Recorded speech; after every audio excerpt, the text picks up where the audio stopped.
Hello everyone, welcome or welcome back to my channel. My name is Divyanshi and I hope all of you are doing absolutely amazing. Today I'm back with another video and this video is one of the most requested videos of all times on my channel, that is cost of living in Qatar. तो मैं शुरू से देख रही हूँ बहुत सारे comments, बहुत सारे डीएम्स आते रहते हैं कि दोहा में कॉस्ट ऑफ लिविंग क्या है। एक बार जब आप क्रू बन जाते हो और दोहा शिफ्ट हो जाते हो तो उसके बाद व्हाट टू एक्सपेक्ट, कितना मंथली एक्सपेंस होता है, कितना खर्चा आता है। Many of you wanted to know about that, तो here I am with this video. Let's get started. And you know what, एक बार मैं ऑलरेडी इस बारे में वीडियो शूट कर चुकी हूँ, पूरी वीडियो मैंने बनाई थी। एंड जब मैं एडिटिंग करने के लिए बैठी तो मैंने देखा कि मेरा माइक ऑन नहीं था, तो इसलिए ये वीडियो इतना डिलेड हो गया। और उसके बाद दोबारा मेरा मन नहीं हुआ शूट करने का सेम कंटेंट, क्योंकि वापस से सेम सेम चीज़ बोलनी पड़ती सारी, तो इसलिए डिले होता गया। एंड फाइनली आज वो दिन आ गया जब मैं इस बारे में वीडियो बना रही हूँ। और जिस भी चीज की मैं आपको कॉस्ट बताऊंगी, I will be telling you in Qatari riyals and you will have to convert it on your own Indian rupees में, क्योंकि मैं हर चीज का कैलकुलेट करके नहीं आपको बताने वाली हूँ। मैं सिर्फ रियाल्स में बताऊंगी, बिकॉज मेरे दिमाग में वो चीज फिट हो रखी है कि हाँ इतने में अगर मैं यहाँ पे जा रही हूँ तो इतना रियाल स्पेंड कर रही हूँ, तो मैं आपको वो बताऊंगी and you can convert it accordingly for your reference. वैसे तो आप गूगल पे चेक कर सकते हो आज का क्या प्राइस चल रहा है, क्या रेट चल रहा है, but for your reference, one Qatari riyals is equal to almost 22 Indian rupees. कभी 23 भी रहता है, so आप चेक कर लेना and then you can have an idea कि कितना स्पेंड कर रहे हैं हम लोग। तो अभी फटाफट से स्टार्ट करते हैं। So the first thing when it comes to your monthly expenditure is your rent, house rent. तो अगर आप क्रू हो तो आपको हाउस रेंट नहीं देना पड़ता है, अकोमोडेशन कंपनी की तरफ से होता है। और एक प्रॉपर अकोमोडेशन आपको दिया जाता है, जिसका मैंने एक वीडियो ऑलरेडी बनाया हुआ है अकोमोडेशन के बारे में, और क्या क्या अप्लायंसेज और क्या क्या फैसिलिटीज आपको प्रोवाइड की जाती हैं उस सब के बारे में ऑलरेडी मैं एक वीडियो बना चुकी हूँ, जो मैं इस वीडियो के एंड में ऐड कर दूंगी, आप वहां से जाके देख सकते हैं। उसके अलावा आपको अकोमोडेशन का कोई खर्चा करना नहीं है अगर आप कतर एयरवेज स्टाफ हैं तो। क्रू हैं, पायलट हैं, ग्राउंड स्टाफ हैं, ड्यूटी फ्री स्टाफ हैं, तो एनीवे आपको कतर एयरवेज की तरफ से अगर आप हायरिंग के बाद जा रहे हो तो आपको अकोमोडेशन पे कोई खर्चा नहीं करना होता है। Next is your bills. अभी बिल्स में क्या क्या आता है, electricity, water and internet, right. So electricity और वाटर का बिल आपको नहीं पे करना होता है। आई एम नॉट श्योर अगर आप कहीं और बाहर रहते हो तो वो करना होता है या नहीं दोहा में, बट या करना होता है तो कितना करना होता है मुझे नहीं पता। बट अगर आप कतर एयरवेज अकोमोडेशन में रह रहे हो तो आपको इलेक्ट्रिसिटी एंड वाटर बिल नहीं पे करना होता है, आपको सिर्फ इंटरनेट का बिल पे करना होता है। एंड आई टेल यू कि वो उसका क्या कॉस्ट है। तो इंटरनेट के लिए दोहा में दो कंपनीज हैं जो मेजरली यूज होती हैं, वोडाफोन एंड ओरेडू। तो दोनों की रिचार्ज ऑलमोस्ट सिमिलर है। मेरा जो वाईफाई है वो ओरेडू का लगा हुआ है एंड उसका प्राइस मैं आपको बता देती हूँ। हमारा मंथली आता है अराउंड 330 रियाल्स, जो हम दोनों स्प्लिट कर लेते हैं, मैं और मेरी फ्लैटमेट, क्योंकि वो वाईफाई है और वो पूरे घर में चलता है, तो हम दोनों लोग शेयर करते हैं उसको, तो हम बिल भी स्प्लिट करते हैं। उसके अलावा अपने फोन का जो रिचार्ज होता है वो भी अप्रोक्सीमेटली 60 रियाल्स का होता है every month, on an average, let's say 40 to 60 riyals or 70 riyals. So yes, that's about the internet bills. So next is transport. Qatar Airways provides free transport service to all their employees.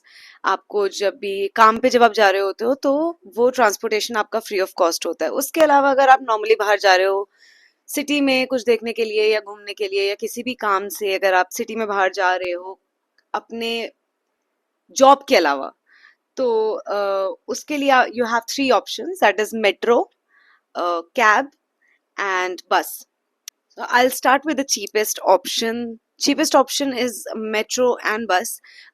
दोनों का almost similar है, but I prefer metro क्योंकि it's easier and metro station थोड़ा it's safer for me मेरे हिसाब से। Metro में if you're traveling, you might end up spending around 2 riyals to 10 riyals. Depending on the distance, but this is the maximum amount that you will spend metro पे। 2 से 10 रियाल या maximum 15 riyal, उससे ज़्यादा आप खर्च नहीं करोगे। Same goes for the bus. बस की कनेक्टिविटी भी अच्छी है दोहा में, बट ऑनेस्टली मुझे कभी उसका टाइम और रूट्स समझ में नहीं आया अच्छी तरीके से, तो मैंने बस से कभी ट्रैवल नहीं किया है ज़्यादा, 1-2 बार ही किया है। बट मेट्रो से मैं काफ़ी ट्रैवल करती हूँ and it's one of the best options to travel in Doha. क्योंकि जो तीसरा ऑप्शन है दैट इज कैब, जिसमें कि आपका उबर और कारवा दो एप्स आते हैं, दे आर सुपर एक्सपेंसिव। अगर आप उबर से बाहर जा रहे हो तो minimum 10 riyals to maximum 40, 50, 60 riyals आप स्पेंड करोगे। मेरा घर जहाँ पे है वहां से सिटी में जाने के लिए मुझे आराम से 40 रियाल्स वन वे लगता है। तो yes, Uber is expensive and Carva is even more expensive. So the best option to travel is metro or bus. The easiest one is metro, I guess. So yes, that's about the transportation. Now let's talk about restaurants. अगर आप बाहर खाना खाने जा रहे हो तो आप कितना एक्सपेक्ट कर सकते हो कि कितना खर्चा आपका आएगा। So I'll tell you, and मतलब ऐसा एवरेज, अगर आप रेस्टोरेंट में बाहर खाना खाने जा रहे हो या ऑर्डर कर रहे हो खाना, तो आपका कितना खर्चा आएगा। सो ऑर्डर करने के लिए like Zomato and Swiggy, there are 2 applications जो मेजरली यूज होती हैं, that is Talabat and Snoonu. दोनों में ऑलमोस्ट सिमिलर रेस्टोरेंट्स हैं और दोनों में आपको इंडियन क्यूजीन आराम से मिल जाता है। और ऑलमोस्ट सारे ही अच्छे इंडियन रेस्टोरेंट्स इन दोनों एप्लीकेशंस पे अवेलेबल हैं। बीकानेर वाला एंड ऑल ऑफ दैट, सब लोग सारे अवेलेबल हैं, तो आप ऑर्डर इजीली कर सकते हो।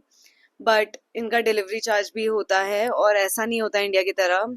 इवन फॉर ग्रोसरी इंडिया की तरह नहीं होता कि अगर आप का इतने अमाउंट स्पेंड कर रहे हो ऑर्डर करने पे तो इतने अमाउंट से ऊपर, लाइक फॉर एग्जांपल 200 से ऊपर अगर आप स्पेंड कर रहे हो तो यू वोंट हैव टू पे डिलीवरी फीस। ऐसा कुछ नहीं है, यहाँ पे आपको डिलीवरी फीस देना ही पड़ेगा, आप कितने का भी सामान मंगाओ। तो इसलिए डिलीवरी फीस भी एड ऑन हो जाता है। तो मैं आपको ऑन एन एवरेज बताऊं तो खाना ऑर्डर करना मेरे लिए, जहाँ पे मैं रहती हूँ वहां तक खाना आने में आराम से 40 to 50 रियाल्स लगता है वन टाइम, एक बार में। सेम फॉर द रेस्टोरेंट्स, अगर मैं बहुत नॉर्मल से रेस्टोरेंट में जा रही हूँ तो आराम से 40 रियाल्स to 50 रियाल्स स्पेंड करूंगी फॉर 1 पर्सन टू ईट एक बार में। और अगर मैं कोई फैंसी रेस्टोरेंट में जा रही हूँ सो 100 to 200, 300 रियाल्स, डिपेंड्स कि आप कितने फैंसी रेस्टोरेंट में गए हो और कितना आपने खाना ऑर्डर किया है। But on an average, if you're going to a normal restaurant daily basis पे, you might end up spending 30 to 50 riyals.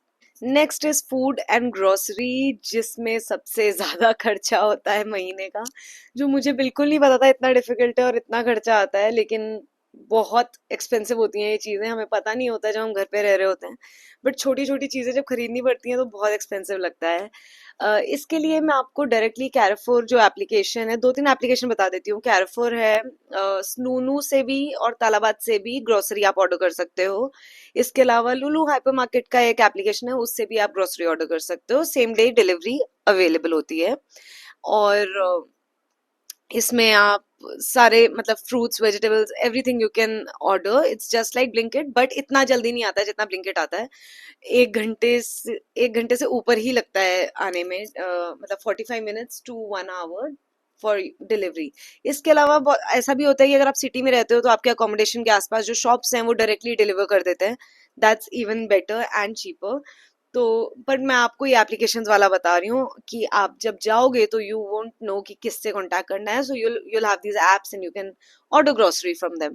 मैं आपको स्क्रीन शेयर करूंगी, मैं आपको स्क्रीन रिकॉर्डिंग शेयर करने वाली हूँ फॉर कैरफोर जो एप्लीकेशन है जिससे मैं ऑर्डर करती हूँ यूजुअली। मैं एवरेज नॉर्मल चीज़ों का, जो डे टू डे वाली चीज़ें होती हैं उनका स्क्रीन रिकॉर्डिंग शेयर करूंगी, and you can just go through it कि मतलब टू हैव एन आइडिया कि कितना एक्सपेंसिव होता है ग्रोसरी लेना वहाँ पे। So this is what Carrefour application looks like.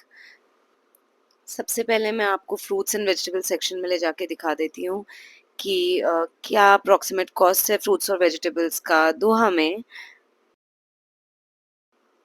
So as you can see, cherry 500 grams is 14.88 Qatari riyals. Strawberries 31.75 riyals for 454 grams. और blackberry है 12.75 riyals. Green chili is 13.75 riyals for 150 grams. Pear is for 32.75 riyals. Garlic is 24 riyals. Mushroom for 7 riyals और 6 riyals 250 ग्राम के लिए. Eggs 30 piece के लिए 17.75 riyals. For milk you pay 28 riyals 4 tetra PACS के लिए जो 1 लीटर ईच है. 15 brown eggs for 13.50 Qatari riyals. Cooking ingredients जो आपके हैं, sunflower oil 1.5 liters is around 9 riyals. 1.8 liters is around 15 riyals. Frozen chicken is 16.50 riyals. आपको easily Haldiram's और ये सारे प्रोडक्ट्स भी मिल जाएंगे. फ्रोज़न पराठा, इंडिया की नमकीन वगैरह सब कुछ. सोन पापड़ी का डब्बा आपको 9.50 रियाल्स का मिल रहा है. नमकीन के पैकेट 4.25 रियाल्स अप्रॉक्सीमेटली. एंड जो हल्दीराम का फ्रोज़न पराठा आता है which is a life saver वहाँ पर, वो है अराउंड 4.75 रियाल्स और 7 रियाल्स के आसपास. So on an average 5 to 10 riyals पर packet. If you want, you can carry India से लेके जा सकते हो. And that's it. Here are some cleaning supplies: tissue paper, toilet rolls, और detergent और dishwashing liquid. ये सब चीज़ों का price approximately 10 रियाल्स और ऐसे, so that you have an idea. So that's it for this video. Thank you so much for watching. Please don't forget to like, share and subscribe the video. अपने friends के साथ आप please share करिए इसको, जो लोग Qatar Airways में select हो चुके हैं या जाने वाले हैं या फिर ऑलरेडी जा चुके हैं और अभी परेशान है स्टार्टिंग में इन चीज़ों को लेके कि क्या चीज़ कैसे होने वाली है. तो I am here to help you out. And जो भी आपकी क्वेरीज हो वो आप कमेंट सेक्शन में ड्रॉप कर सकते हो या फिर मेरे इंस्टाग्राम डीएम पे ड्रॉप कर सकते हो. I will try to reply to all of them. That's it. Thank you so much for watching. Bye bye. See you in another video.